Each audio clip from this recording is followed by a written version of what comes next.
Hi, my name is Cinta Trevino, and today I'm going to talk to you about standpoint theory. Standpoint theory came about from two theorists, Sandra Harding and Julia T. Wood.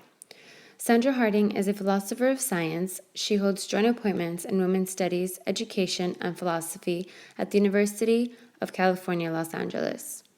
Julia T. Wood is a professor at the University of North Carolina at Chapel Hill and has championed and consistently applied standpoint logic within the field of communication.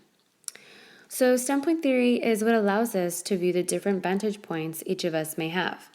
There are times where we'll have similar or different views in life, and these point of views result in our field of experience, our culture, our social class, or our race, which are all defined by social group membership. Standpoint theory enables our voices and opinions to be heard. Race plays a significant role in standpoint theory. Usually, people of color are victims of racism. They feel inferior towards whites, they feel they are judged and discriminated. They also tend to feel feared by because of the way people look at them or act towards them. They feel they are hated, so they build up walls and become defensive when facing a white person. People of color fight to be treated equally, and they fight to prove they are just as good as whites. Gender differences result of cultural expectations and treatment each group receives from the other. Men and women are biologically different, but mostly of what we do as men or women comes from society. So society portrays men as superior towards the women.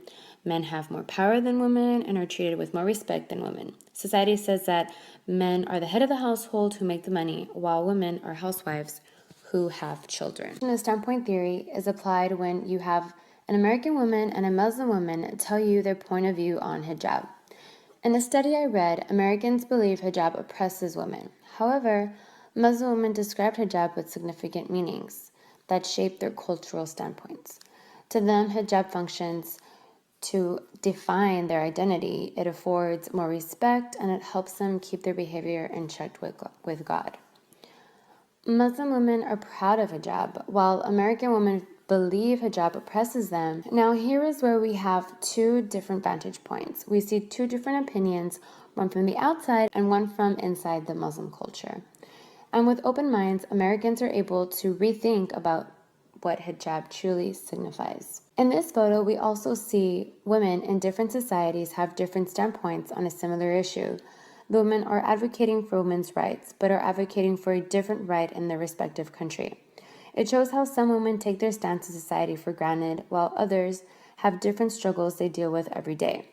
Harding and Wood point out that women are not a monolithic group and they do not all share the same standpoint. Economic condition, race, and sexual orientation also contribute to a woman's position in society. However, solidarity is necessary if women want to change male domination and gain full participation in public life. Those who come from a lower status community have more complete and diverse knowledge because of the many struggles they have endured in their lifetimes. They also tend to ponder more about the way of life of those who come from a higher status community. These marginalized people are the ones who are motivated to understand the perspective of the powerful. And here we see a master-slave relationship coming into place. The slaves know how he, the master, lives.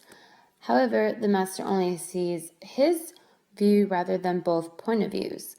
The master is considered higher in society, so he has the power to make his own point of view of the world. They are privileged to define what it means to be female, male, or anything else in a given culture. In conclusion, standpoint theory allows us to gain understanding and knowledge based on people's different perspectives and lives. It gives voice to society and rids dominant definitions that society creates to control people. With this being said, we need to be able to see not only our own vantage points, but others in order for us to become more knowledgeable and create change in society.